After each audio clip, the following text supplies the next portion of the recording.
Salut à tous. Bienvenue à ce nouveau tutoriel. Alors nous allons utiliser JavaScript aujourd'hui pour pouvoir calculer la combinaison d'un entier P dans un ensemble E à n éléments. D'accord, ça c'est pour définir comme des mathématiciens. Alors, déjà, nous devons avoir la formule de la combinaison avec soi, d'accord, pour savoir ce qu'il y aura à manipuler, ce qui sera appelé à manipuler avec le JavaScript, d'accord. Il faut avoir la formule de la combinaison.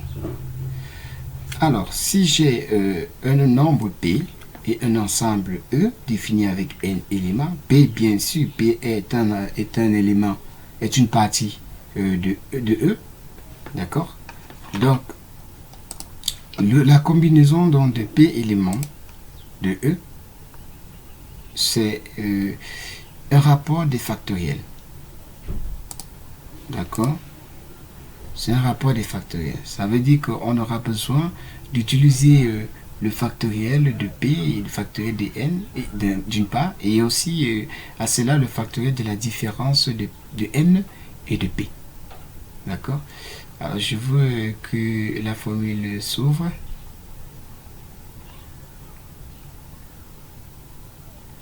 Donc combinaison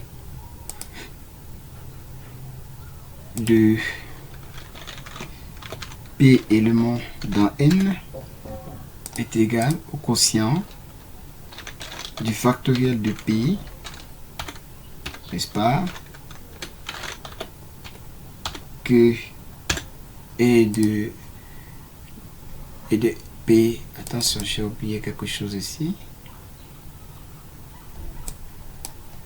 Regarde sur la route. Factoriel. Ok. Donc voilà.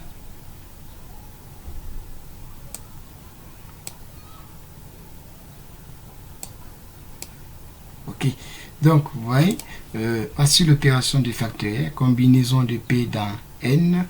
Il nous faut le factoriel de P, il nous faut le factoriel de N, il nous faut le factoriel de P, il nous faut le factoriel de la différence de N et de P, d'accord, puis faire une division. Donc déjà, la condition mathématique veut que P soit inférieur ou égal à N. La combinaison ne travaille qu'avec les nombres naturels, d'accord, les nombres entiers naturels définis dans N. Et non dans Z, qui sont des entiers relatifs. Donc pour cela, il va donc nous falloir conditionner les valeurs de P et de N. Puis maintenant utiliser une boucle qui va nous permettre de calculer les factoriels. De préférence, on va utiliser la boucle for. Parce que la boucle while, en fonction des machines, ça peut vous planter la machine. D'accord? On peut aussi calculer le facteur de la boucle while, mais c'est pas, moi je n'aime pas trop parce qu'il plante trop les machines. En tout cas, mes machines. Mais si vous avez des machines un peu plus efficaces, un peu plus performantes, vous pouvez donc utiliser la boucle while. Alors, ceci étant, on va donc entrer dans notre travail proprement dit. Nous ouvrons notre éditeur de texte. On va sauvegarder le fichier. Alors, sur quel nom on va donner... va-t-on enregistrer notre fichier? Alors le dossier c'est mes tutoriels. Voilà. Dans mes tutoriels on a programmation. Dans programmation maintenant on va écrire fichier 19.html. Voilà. Donc on va aller très vite. Alors on va écrire combinaison. On aura besoin du CSS pour styler un peu notre page. On aura besoin du script pour conditionner les insertions des valeurs.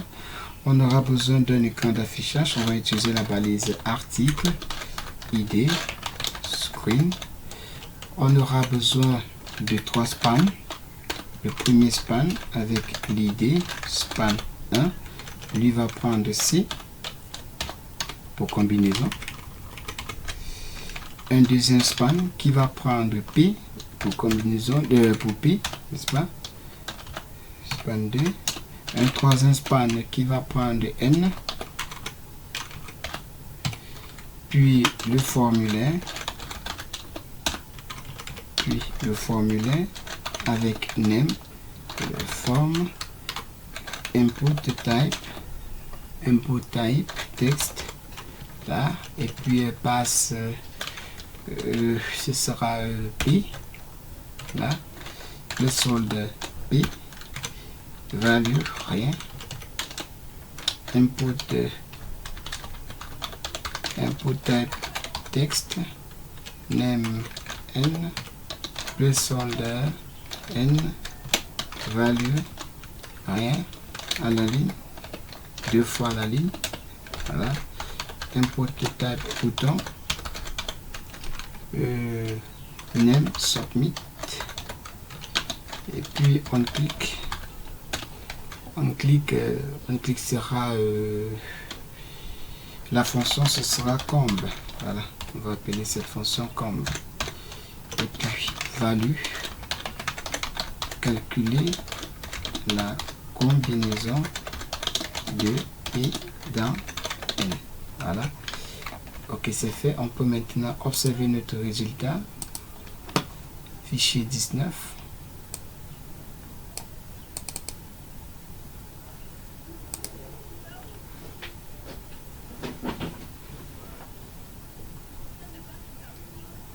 Voilà.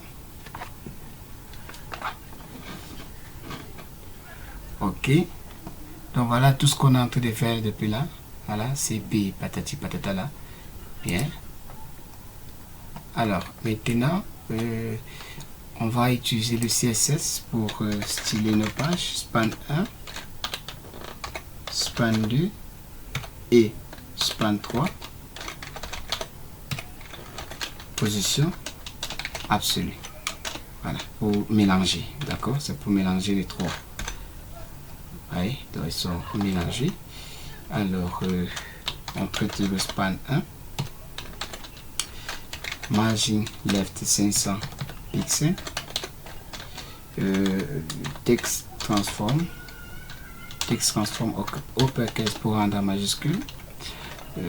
Font size, la taille, on va dire 50 pixels. Quoi d'autre? Je pense c'est tout. Voilà, c'est bon pour lui. Alors, on va prendre le span 2 pour P, span 2, margin left 533 pixels pour qu'il dépasse un peu. Texte transform, non, il va rester en minuscule. Quoi d'autre? Margin top position par rapport à la hauteur, on va dire 8 pixels. C'est bon, on observe.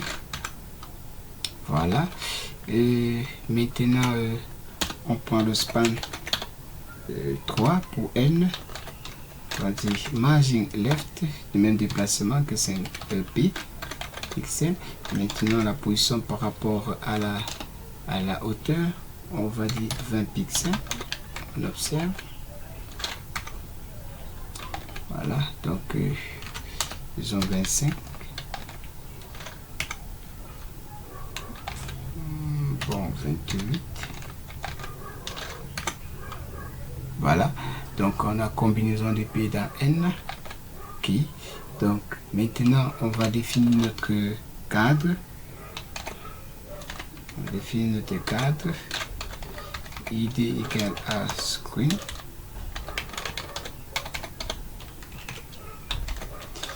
Position absolue. Margin left 410 pixels. Margin top, on va dire 100 pixels. Width 200 pixels. Hauteur 150 pixels. Qu'est-ce qu'on va encore écrire? Border solide. Border solide 1 pixel. De couleur rouge. On observe le résultat.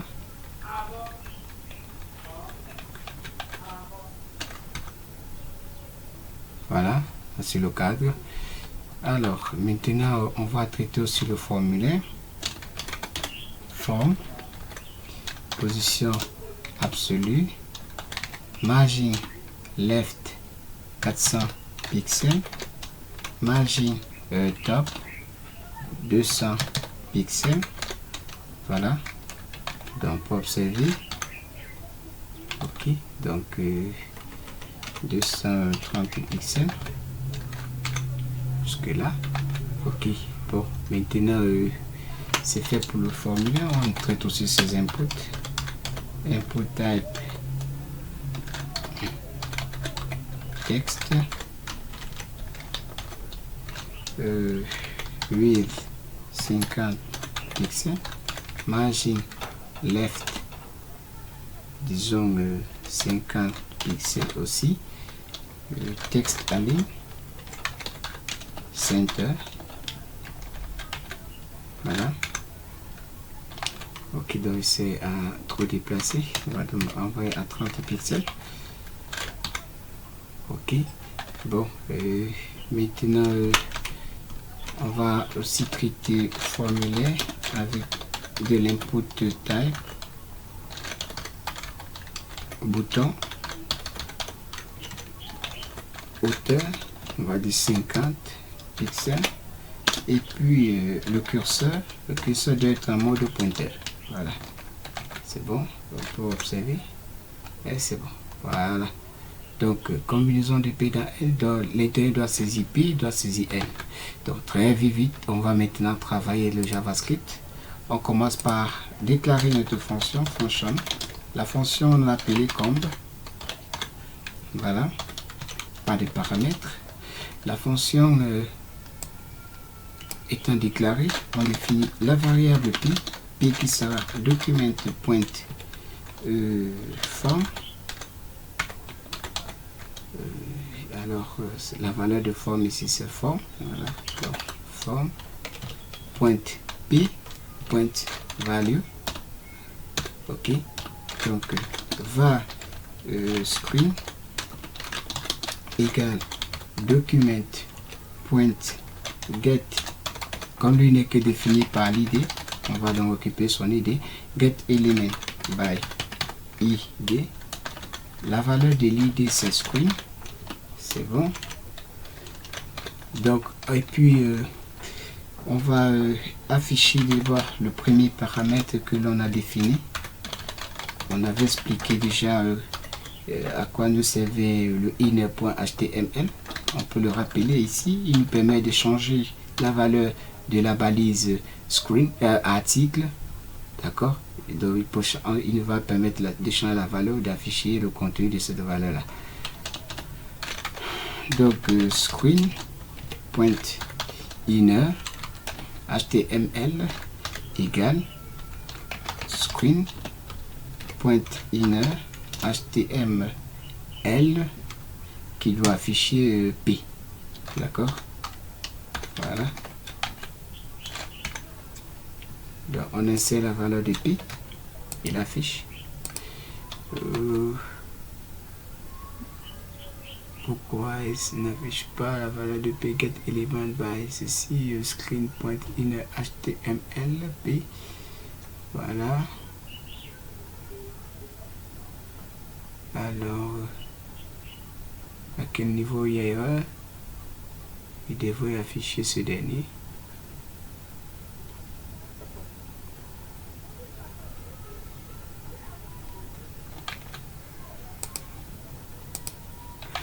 Oh là là là là, qu'est-ce qui fait problème?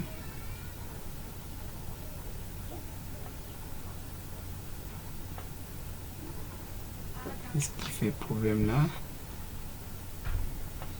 Get form. Ouais. Name P. Et puis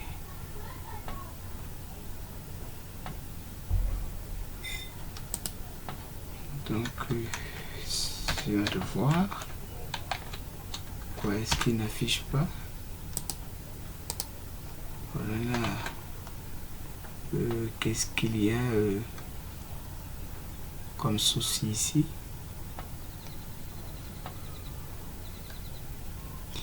Va à screen, document.getElement by id, c'est bon. Va p, document.forms, et c'est bon là. Alors pourquoi est-ce qu'il ne prend pas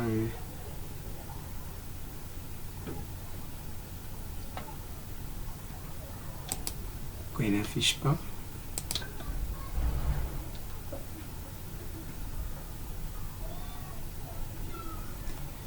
Je ne vois pas de problème ici, mais je comprends pas pourquoi est-ce qu'il n'affiche pas ce résultat là dans cette idée.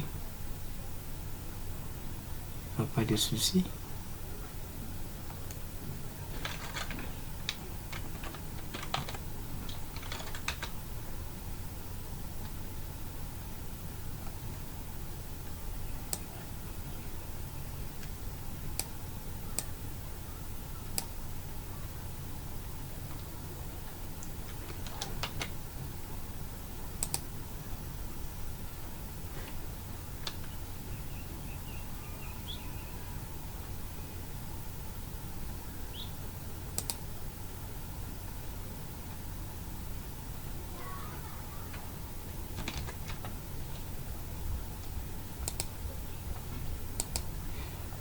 Alors,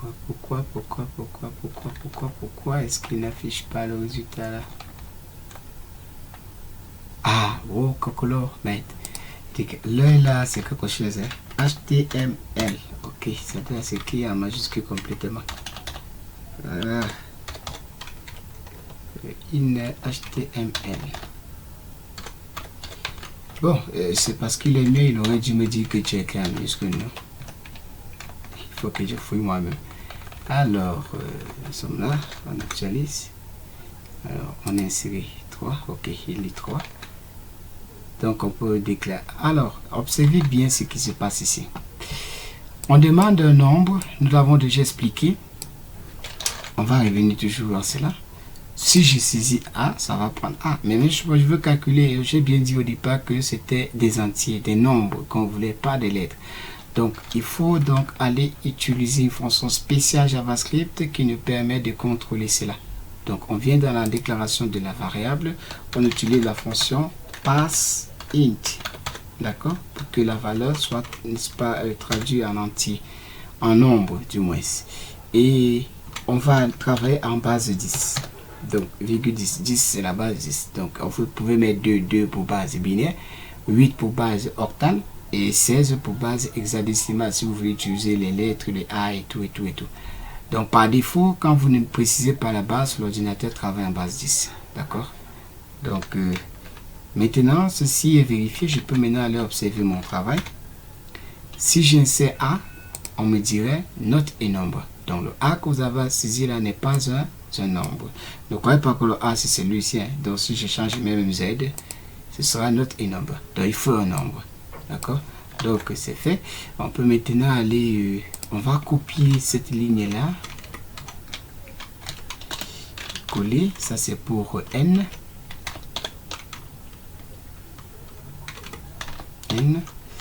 puis on va déclarer la différence de n et de p. D'accord? Vous vous souvenez de notre calcul factoriel, non? C'est celui-ci, n et de p. Voilà. Donc, ceci est fait. On peut maintenant commencer par conditionner notre travail. D'accord. Si P est négatif, si P est négatif, pointe inner, voilà, égale screen point inner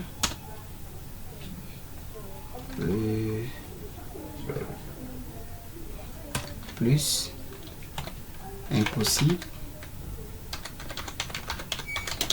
car plus p car P négatif. Voilà. Car P négatif. Ok. Donc on copie cette action.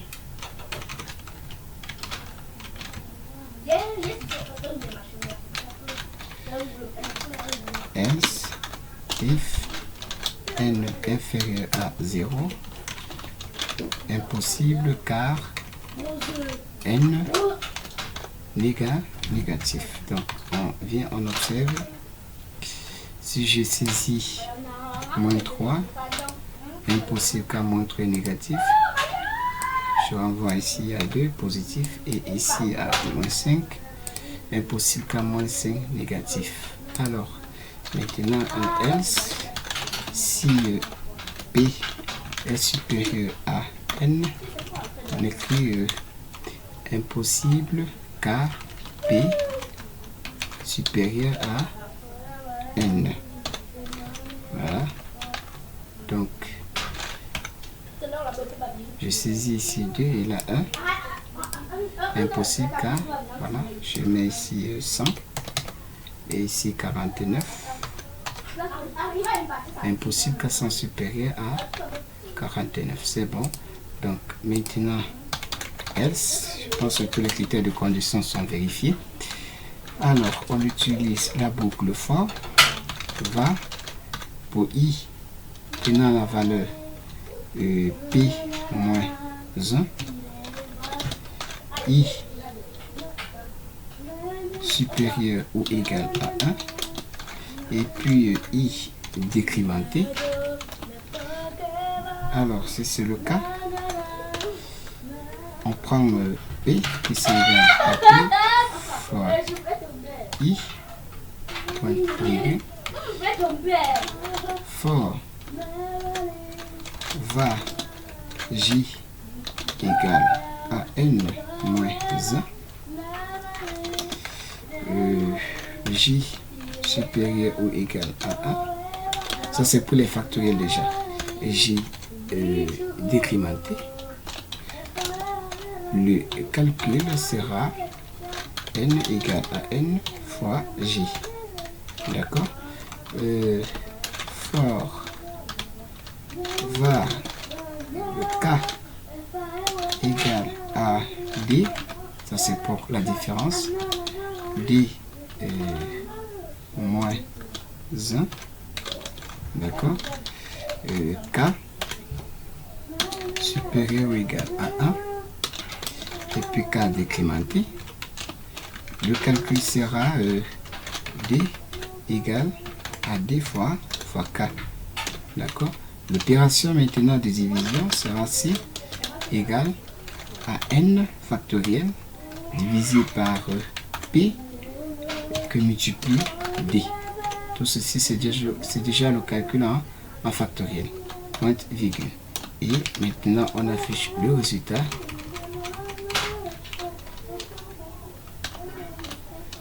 On va écrire combinaison 2 points c égale a plus c. Voilà. Donc alors combinaison de 2 dans le 3, résultat combinaison 3. Je fais quelques petits calculs. La combinaison de 3 dans 4 me donne 4. On vérifie. 3 dans 4 me donne 4. Voilà.